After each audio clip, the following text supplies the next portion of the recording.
organizations like Mystic Valley Elder Services will be doing an assessment of whether, in fact, that makes sense. And if there's a community program that can keep you at home, that's what we're going to be recommending, so that people go into this with their eyes wide open about what their options are. So it's an exciting, we're doing this now in nursing homes.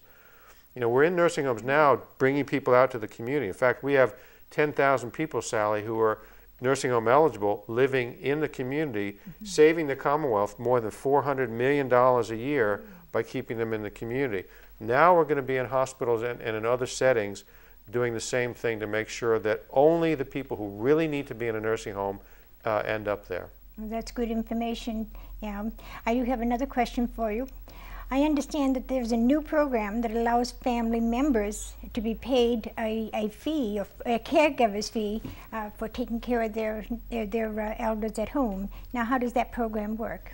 Yeah, there's actually several programs now in the Commonwealth just within the past year or so that actually allow family members to be paid as caregivers. This is very exciting. Yes. It was about a year ago, April of 2006, that the Commonwealth allowed for the first time the so-called personal care attendant program to pay sons and daughters to be caregivers. Now, this is the program. There's about 20,000 people in this program now. Most of them are non-elderly. They're usually younger individuals with disabilities. But the personal care attendant program allows me, you, to hire someone, could be a son or a daughter, to provide for our care. The one limitation is you have to be on Mass Health Medicaid to qualify for that, but it's a wonderful program, and many seniors don't know about it. So that's one program. Sure. Then we also have the program called Adult Foster Care, which does the same thing, but in this case, the elder moves in with a daughter, or the daughter moves in with, I say daughter because most of the caregivers are daughters, you know that. True.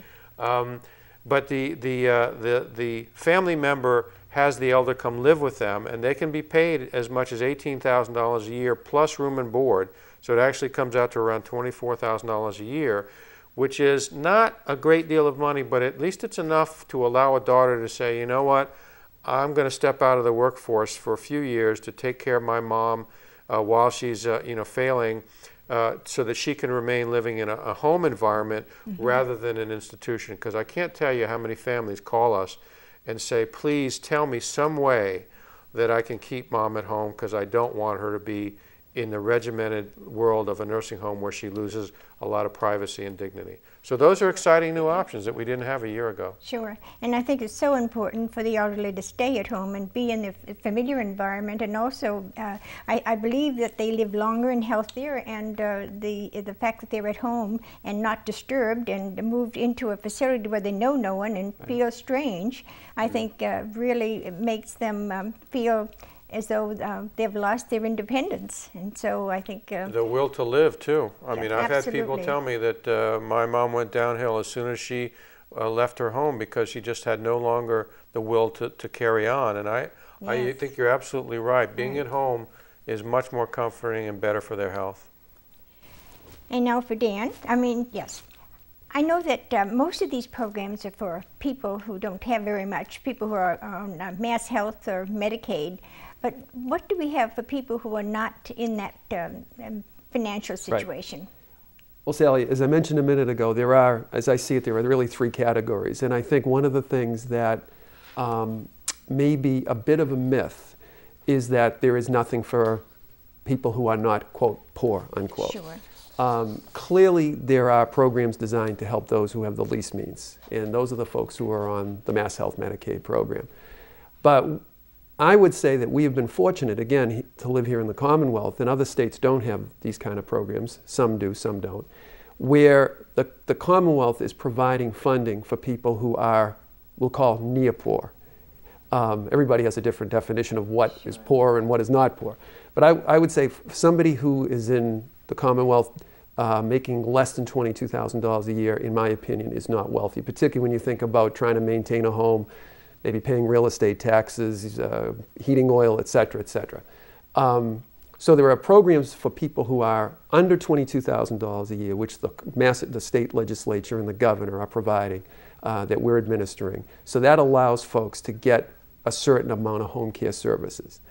There are other programs in Mystic Valley and most of the agencies as part of Mass Home Care, as we're private not-for-profit agencies, We do a lot more than what the state or the federal government provides for, because we have people, local people like yourself on our boards of directors, and those of us who work in the business realize that there are folks who are $22,001. The person I call there's always a person who's $1 over the income limit in any program when you have an income limit.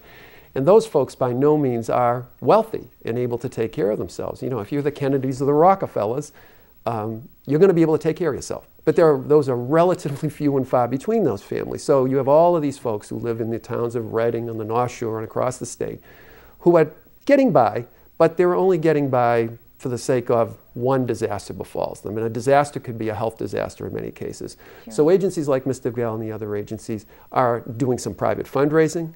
We work with families, we partner, we'll provide whether they're grants or scholarships for caregivers.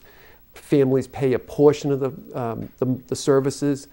Mystic Valley and the other agencies will provide for some of the service. I'll give you an example where a family member may want to go to a daycare program, an adult day health program.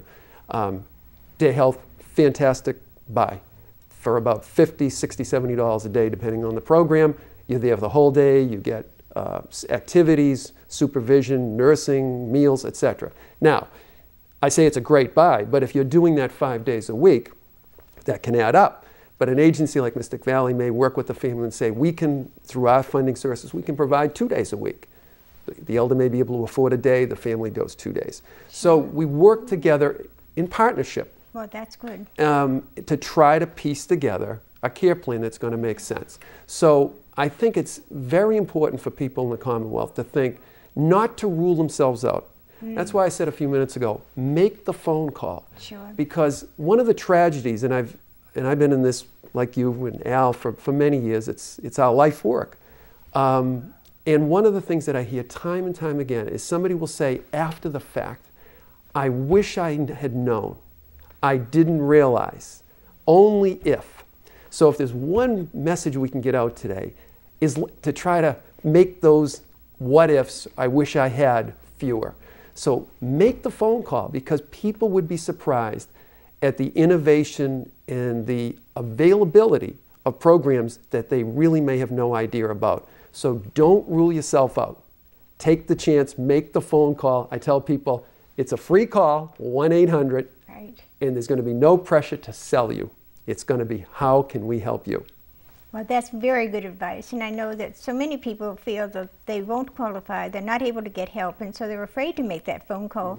But I think if they just did and then try to find out if they can qualify or if they can get the help they need, right. I think they'll be pleasantly surprised. Yeah, the system's not perfect, and I'm not going to sit here and tell you today that everybody is going to be 100% satisfied. I wish I could say that.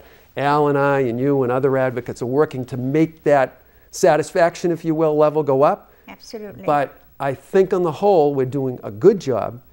We're doing better, and we will do better in the future. Sure. You know, that reminds me of the circuit breaker credit, tax credit. So many people feel they don't qualify, and so they don't even try to do the math. And it's sad because they're leaving $500, $600, $700 a year on the table. Right, right. And that could help tremendously to provide a home care service or fuel or whatever.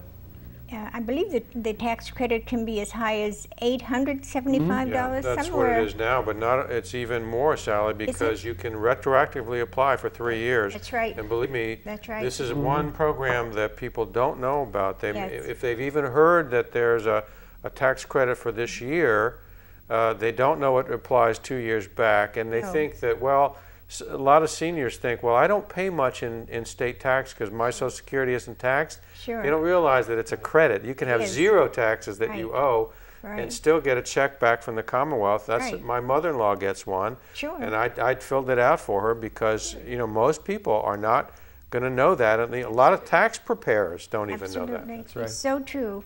I know many people I've encouraged to do the math and found out, yes, they do qualify and have been able to get their credit. So we hope more people will pay attention and make that call or try that math and see if they can benefit by it, and I'm sure they will. I have another question for you, Dan. How many elder people are now in nursing homes, and how are we preparing for the baby boomers? Okay, well, To my knowledge, Alan can help me out on this, is statewide perspective.